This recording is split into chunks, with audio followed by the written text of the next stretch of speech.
2020년 3월 29일 예배를 화상으로 드립니다. 같이 기도합니다. 너희 모든 나라들아 여호와를 찬양하며 너희 모든 백성들아 저를 칭송할지어다. 우리의 향하신 여호와의 인자하심이 크고 진실하심이 영원함이로다. 아멘. 하나님 아버지 감사합니다. 지난 한 주간 동안에도 힘들고 어려운 상황 속에서 저희들을 안전하게 건강하게 지켜주시고 인도해 준 주님 감사합니다. 때를 따라 돕는 은혜를 베풀어 주시고 다시 한번 힘을 얻고 살아갈 수 있도록 저희들의 생명을 연장해 주신 것 감사합니다. 저희들이 비록 화상으로 예배를 드리지만 이때 하나님 성령님이 감동 주시고 말씀을 들을 때 깨달음을 얻게 하시고 마음이 새겨 다시 한번 힘차게 세상에서 부르신 사역을 잘 감당하는 저희들 될 수 있도록 하나님 함께하여 주시옵소서. 감사하고 예수님 이름으로 기도합니다. 아멘. 시편 74편 12절부터 마지막 절까지 교독합니다. 제가 일단 다 읽습니다. 여러분 한 절씩 한 절씩 다음 절 읽어주시면 됩니다. 시편 74편 12절부터 마지막 절까지입니다. 하나님은 이로부터 나의 왕이시라. 인간의 구원을 베푸셨나이다. 주께서 주의 능력으로 바다를 나누시고 물 가운데 용들의 머리를 깨뜨리셨으며 악어의 머리를 파쇄하시고 그것을 사막에 거하시는 자에게 식물로 주셨으며 바위를 쪼개서 큰 물을 내시며 길이 흐르는 강들을 말려오셨나이다. 낮도 주의 것이요 밤도 주의 것이라. 주께서 빛과 해를 예비하셨으며 땅의 경계를 정하셨으며 여름과 겨울을 이루셨나이다. 여호와여 이것을 기억하소서. 원수가 주를 비방하며 우매한 백성이 주의 이름을 능욕하였나이다. 주의 맷 비둘기의 생명을 들짐승에게 주지 마시며 주의 가난한 자의 목숨을 영영히 잊지 마소서. 언약을 돌아보소서. 대저 땅 흑암한 곳에 강포한 자의 처소가 가득하였나이다. 학대받는 자로 부끄러이 돌아가게 마시고 가난한 자와 궁핍한 자로 주의 이름을 찬송하게 하소서. 하나님이여 일어나사 주의 원통을 푸시고 우매한 자가 종일 주를 비방하는 것을 기억하소서. 주의 대적의 소리를 잊지 마소서. 일어나 주를 항거하는 자의 호나가 항상 상달하나이다. 아멘. 함께 믿음으로 사도신경을 고백합니다. 전능하사 천지를 만드신 하나님 아버지를 내가 믿사오며 그 외아들 우리 주 예수 그리스도를 믿사오니 이는 성령으로 잉태하사 동정녀 마리아에게 나시고 본디오 빌라도에게 고난을 받으사 십자가에 못 박혀 죽으시고 장사한 지 사흘 만에 죽은 자 가운데서 다시 살아나시며 하늘에 오르사 전능하신 하나님 우편에 앉아 계시다가 저리로서 산자와 죽은 자를 심판하러 오시리라. 성령을 믿사오며 거룩한 공회와 성도가 서로 교통하는 것과 죄를 사하여 주시는 것과 몸이 다시 사는 것과 영원히 사는 것을 믿사옵나이다. 아멘. 찬송가 172장 찬송가 172장 하나님께 드립니다.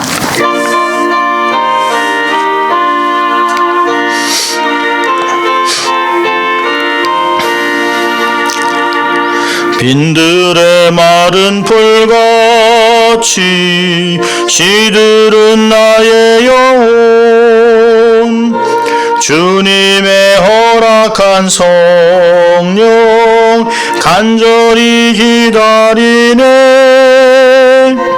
가뭄에 메마른 땅에 단비를 내리시듯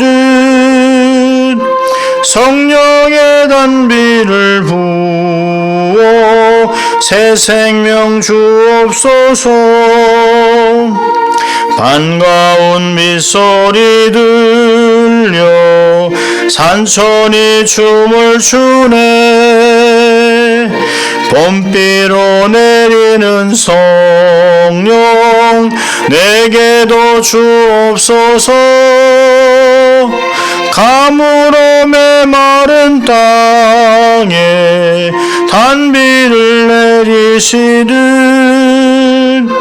성령의 단비를 부어 새 생명 주옵소서.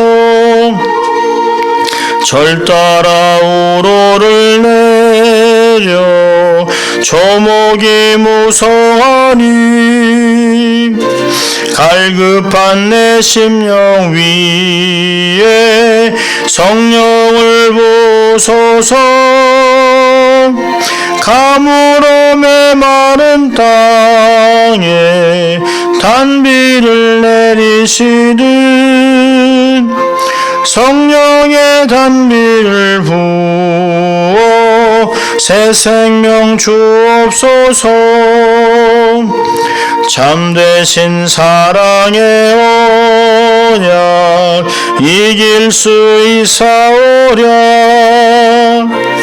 오늘의 흡족한 은혜 주실 줄 믿습니다. 가물어 메마른 땅에 단비를 내리시듯 성령의 단비를 부어 새 생명 주옵소서. 아멘.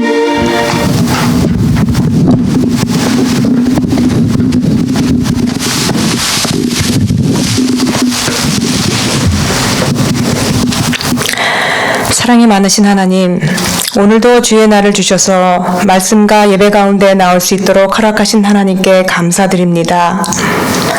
온 세상에 퍼져 있는 코로나의 여파로 일상의 생활이 어렵고 두려움 가운데 있을지라도 마음을 정하여 주께 나오게 하셔서 신령과 진정으로 예배하게 하시니 감사를 드립니다. 평안을 너희에게 끼치노니 곧 나의 평안을 너희에게 주노라. 내가 너희에게 주는 것은 세상이 주는 것 같이 아니하니라.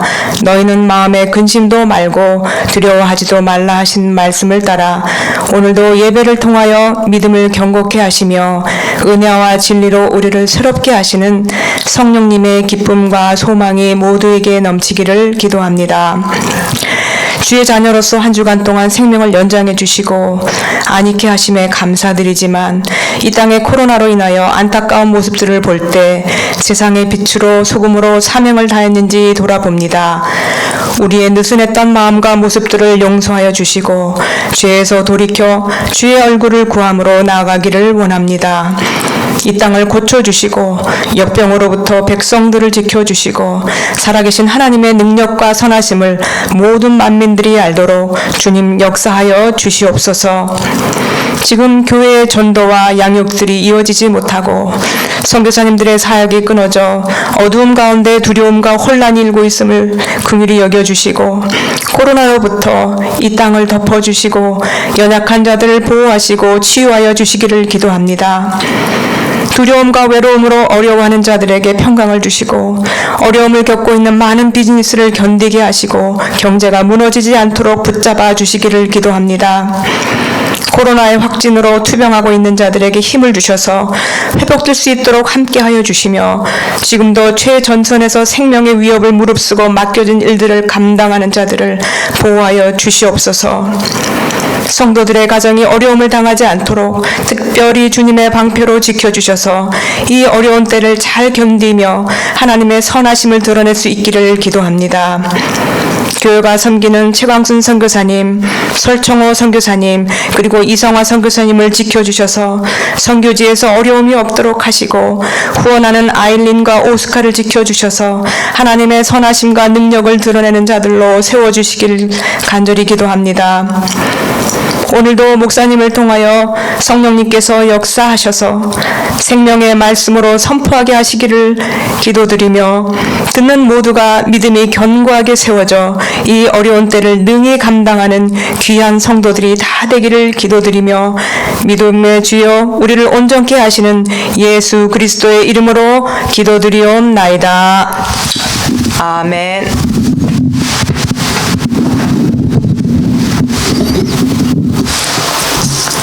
아멘.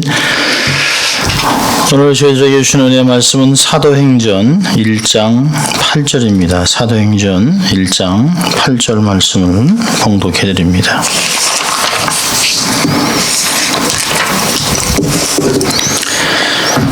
하나님 말씀을 봉독해 드립니다. 사도행전 1장 8절입니다. 오직 성령이 너희에게 임하시면 너희가 권능을 받고 예루살렘과 온 유대와 사마리아와 땅끝까지 이르러 내 증인이 되리라 하시니라. 아멘. 하나님 말씀이었습니다. 그다음에 또 양손을 좀 가슴에 얹고 우리가 두 번 외쳐볼까요? 나는 하나님의 특별한 사랑을 받은 사람입니다. 두 번 해봅니다. 나는 하나님의 특별한 사랑을 받은 사람입니다. 난 하나님의 특별한 사랑을 받은 사람입니다. 믿습니까, 여러분? 자, 우리 같이 외쳐볼까요? 또 하나님을 기쁘시게, 사람을 행복하게. 그렇습니다. 어떤 상황에서도 우리는 그렇게 삶을 살아갈 것입니다. 오늘 두 번째로 이렇게 온라인으로 예배를 준비하고 아내와 이 텅 빈 예배실에서 영상을 찍고 있습니다. 이런 날이 미국에서도 일어나리라고는 상상도 하지 못했습니다. 우한 폐렴으로 인해 온 세상이 몸살을 앓고 있으면서 미국도 현재 전국의 확진자의 숫자가 10만 명이 넘었다고 합니다. 전 세계에 수십만 명이 확진자가 나오고 또 나라와 나라 사이에서 국경선을 넘나들지 못하도록 막고 항공사, 여행사는 지금 어려움을 겪고 있다고 합니다. 저희는 주지사 행정명령으로 3월 말까지 10명 이상 모이지 말고 가능한 집에 있으라 라고 하는 Safer at Home 이라고 하는 행정명령으로 이렇게 사람들이 방콕 또 방글라데시 방에 콕 박혀있고 방에서 뒹굴뒹굴 굴러다닌다고 해서 방글라데시 그리고 지나고 있다고 얘기합니다. 주중에 저는 홀로 교회 나와서 기도도 하고 말씀도 보고 밀렸던 책도 보고 공부도 하고 있습니다. 학교 휴교령이 내려지면서 재택근무를 하는 사람이 많이 늘었습니다. 또 부모들이 집에 있으면서 아주 진 풍경이 생기고 있습니다. 며칠 전에 SNS로 다양한 모습이 전해지고 있는데요. 홀로 온라인으로 일을 해야 되는 컴퓨터 작업을 해야 되는 어머니가 아들 셋을 바닥에 묶어놓고 꼼짝 못하게 하고 자기는 일을 하고 있는 웃지 못할 사진을 찍어서 올린 것도 있습니다. 한국에서는 젊은 엄마들 사이에 돌밥이라는 말이 유행한다고 합니다. 돌밥. 돌아서면 밥을 해주고 또 설거지하고 좀 있으면 돌아서면 밥을 해야 되는 그리고 간식도 차려주는 어머니들의 하소연입니다. 전 같으면 아이들을 학교에 보내고 또 유치원에 보내고 엄마들끼리 모여서 커피도 마시고 또 수다도 떨고 볼일을 봤던 어머니들이 하루 종일 아이들을 데리고 있으면서 한 명이 아니라면 두 명이라면 그 아이들의 밥을 해주고 또 밥을 해줘야 되는 그래서 돌아서면 밥 그래서 돌밥이라는 이야기를 한다고 합니다. 초등학생이 작성한 코로나 방학 생활 규칙도 재미있는데요. 이렇게 써놨습니다. 1. 주는 대로 먹는다. 2. TV 끄라고 하면 당장 끈다. 3. 사용한 물건 즉시 제자리로. 4. 한 번 말하면 바로 움직인다. 5번이 재밌습니다. 엄마에게 쓸데없이 말 걸지 않는다. 위 사항을 어기면 피가 코로나 올 것이다. 재밌는 이야기지만 웃기는 좀 서글픈 이야기죠. 어느 초등의 일기도 재밌습니다. 아주 2학년 정도 된 것 같은데요. 글씨를 보면 방학이 길어지자 엄마들이 괴물로 변했다. 그 중에서 우리 엄마가 짱 사납다. 그래서 나는 아주 두렵고 무섭다. 그래서 나는 아주 고통스러운 삶을 살고 있다. 참 웃지 못할 거지만 참 왠지 슬프기도 하고 참 빨리 지나가야 되겠다라고 하는 생각을 하게 됩니다. 아이들이나 부모들이나 직장인들이나 모든 정치인이나 다 하나같이 어려운 것은 어쩔 수 없습니다. 오늘은 하나님의 영광을 위하여라고 하는 시리즈의 말씀을 마치려고 합니다. 고린도전서 10장 31절의 말씀 그런즉 너희가 먹든지 마시든지 무엇을 하든지 다 하나님의 영광을 위하여 하라라고 하는 말씀을 근거로 해서 올해 첫 주부터 지난 3개월 동안 12번을 거쳐서 하나님의 영광을 위해서 우리는 어떻게 살아야 할 것인가 라고 하는 주제를 12번 강의를 했습니다. 오늘 13번째 마지막으로 말씀을 마치고 다른 시리즈로 넘어가려고 합니다. 오늘 마지막으로 복음의 증인으로 살라, 하나님의 영광을 위하여 복음의 증인으로 살라라고 하는 주제로 말씀을 나누려고 합니다. 예수님은 십자가에서 고난당하시고 죽으시고 또 3일 만에 부활하신 후에 40일 동안 제자들에게 자신을 보이시고 그리고 승천하셨습니다. 아주 소수의 볼품없는 제자들에게 예수님은 너희는 가서 모든 민족으로 제자를 삼으라 라고 하는 지상 명령을 허락했습니다. 그들이 우리가 아는 대로 그들은 단순한 어부요, 촌부요, 그렇게 뛰어난 사람들이 많이 없습니다. 예수님을 쫓아던 사람들, 여인들, 또 어부들입니다. 이들에게 예수님이 너희는 세상 끝까지 가서, 땅 끝까지 가서 제자를 만들라 라고 하는 말씀을 하셨습니다.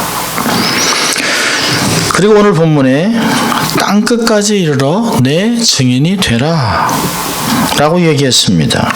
여러분, 이 제자들은 한 번도 외국을 나가본 적이 없어요. 물론 제자들만은 아니죠. 예수님 자체도 사실은 경상남북도를 합친 것보다 더 작은 그 좁은 땅에서 외국이라고는 한 번도 가보지 않은 예수님께서 제자들에게 너희는 예루살렘과 유다와 사마리아 땅 끝까지 가서 내 증인이 되라, 세상 끝까지 가서 복음을 전하라고 하는 말을 하고 있습니다. 세상을 갈릴리를 바다라고 얘기하는, 바다를 한 번도 본 적이 없는 제자들이 갈릴리를, 호수를 바다라고 하는 그런 촌부 어부들인데요.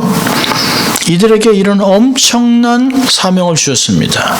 이게 도대체 가능한 일입니까? 이 소수의 사람들에게 맡긴 것은 예수 그리스도가 죽으시고 부활하신 그것을 보고 본대로 그것을 증거하는 증인이 되라, 증인의 역할을 요구하신 것입니다. 예수님이 부활 승천하시면서 어떤 조직도 남기지 않으셨습니다. 교회를 세워놓고 조직을 세우고 장로를 세우고 목사를 세우고 그러지지 않았습니다. 그저 12명 중에 한 명은 또 떨어져 나가고 배신하고 남아있는 11명과 함께 따랐던 500명의 무리에게 복음을 전하라고 얘기했습니다. 그리고 또 그들은 흩어졌다가 성령을 받은 것이 120문도밖에 되지 않는다고 얘기합니다. 이 사람들에게 예수님이 승천하시면서 모든 사화를 증인이 되는 것에 두고 있습니다. 그런데 이 증인들을 통해서 기독교의 운명은 달라졌습니다. 상상도 하지 못한 일들이 벌어진 것입니다. 주님은 다른 대안이 없었습니다. 주님은 믿으셨죠? 이들이 바른 증인이 된다면 하나님의 나라는 놀랍도록 확장될 것이다. 작은 겨자씨 같은 씨가 커서 수많은 새들이 앉을 수 있는 그런 나무가 될 것이라고 하는 엄청난 메시지를, 소망을 갖고 있었던 것입니다. 여러분, 증인의 조건은 딱 한 가지입니다.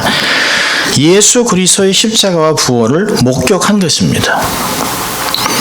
이들에게 주님은 어떤 훈련의 과정을 요구하거나 특별한 직분을 요구하지 않았습니다. 장로가 되어야 된다, 목사가 되어야 된다, 어떤 훈련을, 제자 훈련을 받아야 된다, 라고 시험을 쳐야 된다, 자격증을 따라, 이런 거 아무것도 요구하지 않았습니다. 단지 증인이 되는 것입니다. 증인은 본 것으로 충분합니다. 자, 그런데 문제는 보았다고 모든 사람이 증인이 될 수 있는 것은 아닙니다. 왜 그럴까요? 보았어도 다른 소리 하는 사람이 있습니다. 엉뚱한 소리 하는 사람이 있습니다. 똑같이 봤는데도 모두 다른 소리를 합니다. 예수님의 제자들도 예수님을 따라다닌다고 말씀을 듣고 십자가 사건을 목격했지만 결정적인 순간에는 모두가 다 도망갔습니다. 주변에서 목격했지만 증인은 될 수 없었습니다. 그러니까 우리가 교회를 다니고 설교를 수백 번을 1000번이 넘도록 설교를 들었다고 해서 증인이 되는 것이 아니라는 것입니다. 예수님이 부활하신 제자들에게 다시 나타나셨는데 그 자리에 없던 도마는 결코 믿지를 못했습니다. 자신의 손으로 직접 만져보기 전에는 믿을 수 없다. 결국에는 자기의 손으로 예수님의 손과 옆구리를 만져보기 전에는 믿을 수 없다라고 이야기했습니다. 얼마나 기가 막힌 이야기입니까? 예수님 같았으면 얼마나 섭섭했겠습니까?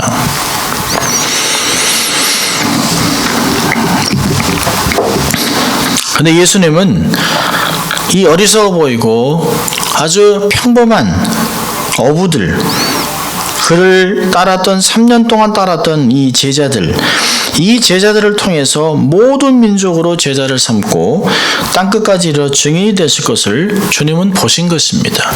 확신하셨습니다. 기대감이 있었습니다. 다른 것들을 아무것도 준비하지 않은 채 이들을 제자로 삼으시고 그들이 가서 제자를 삼을 것을 확신하고 있었습니다. 어떻게 복음이 온 세상으로 전해질 수 있었을까요? 그럼 본문을 다시 보세요. 여러분, 증인은 노력한다고 되는 것이 아닙니다. 오직 너에게 성령이 임하면 너희가 권능을 받고, 그리고 나서 권능을 받아야 우리가 예루살렘과 유다와 사마리아와 땅끝까지 증인이 된다라고 이야기하고 있습니다. 성령이 임하셔서 노력으로 되는 것이 아니라, 증인은 노력한다고 되는 것이 아니라 성령이 임하시면 권능이 주어지고 그 권능으로 증인이 되는 것입니다. 여러분, 제자들은 예수님의 십자가 부활을 목격했지만 증인이 되지 못했어요. 그리고 십자가 사건을 목격한 사람이 다 죽고 난 후에는 누가 이 증인 역할을 할 수 있겠습니까? 그런데 성령이 임하시면 내가 직접 육안으로 보는 것 같이, 현재 나타난 것 같이 그렇게 확실하게 믿어진다는 것이, 여러분, 예수님의 제자들도 부활하신 이후 믿은 것이 아닙니다. 오순절 성령의 강림 사건으로 믿어진 것이에요. 확신이 된 것입니다. 그러면 여기서 그렇다면 여기서 말하는 증인이란 단순히 본 사람을 말하는 것이 아닙니다. 본 사실에 대해서 내적인 깊은 확신을 가지고 그것에 대해서 생명을 걸 만한 확신을 가진 사람을 의미하는 것입니다. 증인의 삶은 한마디로 성령의 삶입니다. 성령이 주관하는, 성령에 사로잡힌, 성령 충만한 삶을 이야기합니다. 아무나 증인이 되는 것이 아니에요. 겁장이었던 제자들도 두려움 속에 마가 다락방에서 문을 걸어 잠그고 안에서 두려워하고 이들에게 성령이 임하자 이들이 권능을 받고 성령의 불을 받고 능력을 받고 지혜를 받고 담대함으로 복음을 증거하자 하루에 3,000명이 넘는 제자들이 주님께 돌아왔다는 것을 보면 증인은 성령의 충만한 삶을 이야기하는 것입니다. 증인이라는 단어는 아주 강하고 쉽게 쓸 수 없는 단어입니다. 여러분, 증인은 사람의 영혼을 살리고 죽이는 그런 엄청난 일이 일어나는 것입니다. 증언을 잘못하면 사람이 죽을 수도 있습니다. 증언을 잘하면 사람이 풀려날 수도 있습니다. 그래서 법정에서 보면 변호사나 검사들이 증인을 확보하는 게 굉장히 중요한 일입니다. 사실을 이야기해야 되고 또 그 사건의 실마리를 풀어줄 수 있는 사람, 현장에서 정확하게 본 사람을 증인으로 채택해야 되는 것입니다. 그래서 불법을 자행하는 사람들을 보면 그 증인을 없애기도 하고 증인에게 그 돈을 줘서 불이한 또 잘못된 증언을 하도록 사람을 유도하는 것도 보게 됩니다. 증언은 사람의 영혼을 죽이고 살릴 수 있는 일이 일어나는 것이에요. 오늘 여기서 보면 복음을 정확하게 전하면, 증인의 삶을 살면 내가 본 예수 그리스도, 내가 경험한 예수 그리스도의 복음, 은혜, 이런 것들을 확신을 갖고 전하면 사람의 삶이 놀라운 변화가 일어날 수 있다는 것입니다. 증인이란 성령이 임하셔야 감당할 수 있어요. 여러분, 우리가 본다고 믿는 것이 아닙니다. 믿어야 볼 수 있는 것이에요. 히브리서 11장 3절에서도 By faith we know, by faith we understand. 믿음으로 우리가 알고 믿음으로 깨닫는 것입니다. 우리는 보는 것으로 이해하는 것이 아닙니다. 여러분, 성경도 이해되어야 믿는 것이 아니에요. 믿어야 이해가 되는 것입니다. 하나님의 나라는 이해가 돼야 믿는 것이 아니에요. 믿어야 하나님의 나라도 성삼위 하나님도 교회도 은혜도 이해되고 경험되게 되는 것입니다. 논리로 받아들이는 것이 아닙니다. 여러분, 성령님은 우리로 하여금 믿을 수 있도록 인도하시는 분입니다. 믿어지게 하는 것이에요. 믿어지니까 눈이 열리고 확신이 생기는 것입니다. 억지로 되는 것이 아니에요. 성령이 임하면 믿음이 내면에서 강하게 역사하시는 것이에요. 성령이 내면을 감동시키면 이전에 경험하지 못했던, 이전에 깨닫지 못했던 것들이 내 삶에서 확신이 생기고 그것에 대한 담대함이 생기는 것입니다. 여러분, 예수님은 의심 많은 도마에게 보지 못하고 믿는 자가 복이 있다라고 하셨습니다. 여러분, 도대체 보지 못하고 믿는 것이 뭘까요? 본문 말씀처럼 성령이 임해야 되는 것입니다. 성령이 임하면 영혼의 눈이 열리죠. 어두운 심령에 불이 밝혀져서 진리가 깨달아지는 것이에요. 성령은 우리로 하여금 믿어지게 합니다. 믿게 하십니다. 마치 예수 그리스도가 십자가에 달리시는 것을 내가 눈앞에서 보는 것 같이, 그분의 피가 우리의 삶에 뚝뚝 떨어지는 것 같은 그런 감동을 경험하기도 합니다. 대학교 때 한참 제가 막 은혜에 감동해서 막 뜨거울 땐 성찬식을 할 때마다 감당을 못했어요. 예수님의 피가 내 심장에 뚝뚝뚝 떨어지는 것 같아 왜 주님이 나 같은 사람을 위해 돌아가셨나 라고 하는 생각 때문에 얼마나 많은 눈물을 흘렸는지 모릅니다. 마치 주님이 내 앞에 서서 내가 너를 사랑한다, 내가 너를 왜 이렇게 내 목숨을 내려놓았다, 내가 나를 위해 살 수 있겠느냐 라고 하는 그 주님의 감동을 삶에서 경험하기도 했습니다. 강력하게 내 영혼을 사로잡았습니다. 성령님이 시간과 공간을 초월해서 지금 사건으로 재현시켜서 마치 내가 그 주님의 십자가 앞에 서 있는 것 같은 그런 확신과 믿음이 생기게 되는 것입니다. 여러분, 오늘 우리가 세상 속에서 예수의 증인으로 살아간다고 하는 것 결코 만만한 일이 아닙니다. 우리가 예수의 십자가 부활에 소망이 있다는 강력한 확신을 가지지 않으면 세상에서 뿜어내는 불신앙의 열기를 이겨낼 수가 없습니다. 세상 속에서 한 방에 날아갈 수 있어요. 세상에 있는 재미, 쾌락, 세상에 알지 못하는 음란한 것 얼마나 많은지 모릅니다. 눈만 돌리면 세상에서 죄질 게 얼마나 많은지 모릅니다. 나같이 눈을 감고 살았으면 좋겠다는 생각도 하지만 이미 내 삶에 박혀있는 더러운 물줄기는, 더러운 기억들은 내 삶을 가만두지 않습니다. 사단은 모든 것을 동원해 우리의 삶에 오감을 자극하고 하나님으로부터 멀어지는, 그래서 죄책감으로 자기의 삶을 계속 누르고 하나님의 역사를 감당하지 못하게 합니다. 그러다가 우리는 세상에 눈을 돌리면 본질을 잃어버리고 변질될 수밖에 없어요. 어떻게 하면 더 잘 먹고 잘 살 수 있는가 하는 성공의 복음, 형통의 복음을 외치며 살 수도 있습니다. 예수 믿으면 잘 사는 거야, 건강해야 돼, 만사형통이야. 여러분, 일반 성도뿐만이 아닙니다. 특별한 부름을 받은 목사들도 이렇게 변질된 사람이 너무 많습니다. 여러분, 예수 믿으면 만사형통 하나요? 예수 믿으면 코로나 바이러스가 우리를 비껴나가나요? 아닙니다. 그렇지 않습니다. 그럼 빌립보서 1장 29절은 그리스도를 위하여 너에게 은혜를 주신 것은 다만 그를 믿을 뿐 아니라 또 또한 그를 위하여 고난도 받게 하심이라. 로마서 8장 17절도 똑같은 이야기를 합니다. 바울이 자녀이면 또한 후사 곧 하나님의 후사요 그리스도와 함께한 후사니 우리가 그와 함께 영광을 받기 위하여 고난도 함께 받아야 될 것이니라. 여러분, 고난이 없는 기독교는 없어요. 십자가가 없는 영광은 없습니다. No cross, no crown. 고난이 없을 수가 없어요. 그러나 이렇게 어려움을 삶에서 우리의 삶에 어려움이 엄습하고 세상이 우리를 가만두지 않지만 계속 공격하지만 이런 환경 속에서도 어려움을 능히 감당할 수 있게 하는 것이 바로 성령님의 역사입니다. 성령님이 때를 따라 돕는 은혜를 베풀어 주시죠. 말씀을 기억나게 하시죠. 용기를 북돋아 주시죠.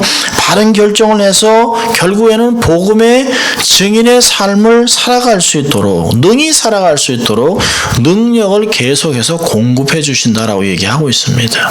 그래서 예수님은 너희가 술 취하지 말라 이는 방탕한 것이니 오직 성령의 충만함을 받으라고 얘기하고 있습니다. 성령의 충만함을 받아야 세상을 극복하고 나의 욕망을 자제하고 하나님의 뜻을 이룰 수 있는 사람이 된다라고 하는 것입니다. 여러분, 사도행전은 28장으로 끝나지만 28장에 끝나는 게 흐지부지하게 끝납니다. 어떤 면에서는 계속 연속돼야 되는데 라고 하는 미련을 남기고 있어요. 사도행전 28장은 사도행전은 마치 성령행전같이 이제 앞으로 우리가 스스로 우리의 삶을 가지고 29장, 30장, 31장을 계속 써내려가라고 하는 그런 명령을 우리에게 주시고 있는 것입니다. 사도행전은 계속 우리의 삶을 통해 쓰여지고 있습니다. 성령께서 증인들을 지금도 수도 없이 많이 만들어내고 계시고 있어요. 여러분, 사도행전 1장 8절의 말씀은 오늘도 계속 진행되고 있습니다. 역사의 마지막을 향해 쉼없이 움직이고 있습니다. 각 곳에서 일으키시고 증인은 사라지지 않습니다. 누구도 막을 수가 없어요. 지금도 중동 지역이나 이슬람 지역 곳곳에 하나님의 증인들을 심어 놓으셨습니다. 역사 속에 수많은 폭군들이 그렇게 기독교를 탄압하고 사람들을 죽이고 화형을 시키고 수장을 시키고 사람들을 짐승의 먹이로 죽이고 그렇게 위협을 강했지만 별 시도를 다 했지만 증인들의 입을 막으려고 별 시도를 다 했지만 증인들은 오히려 더 많이 늘어났습니다. 증인은 성령이 임하심으로 진리를 그 가슴에 새겨놓았기 때문에 그 뜨거운 성령의 능력으로 생명의 위협에도 후회하지 않고 물러서지 않는 확신을 갖고 있었던 사람들입니다. 이것이 2000년의 기독교 역사를 움직여 왔습니다. 그 혜택이 지금 우리에게도 주어진 것이죠. 사랑하는 성도 여러분, 복음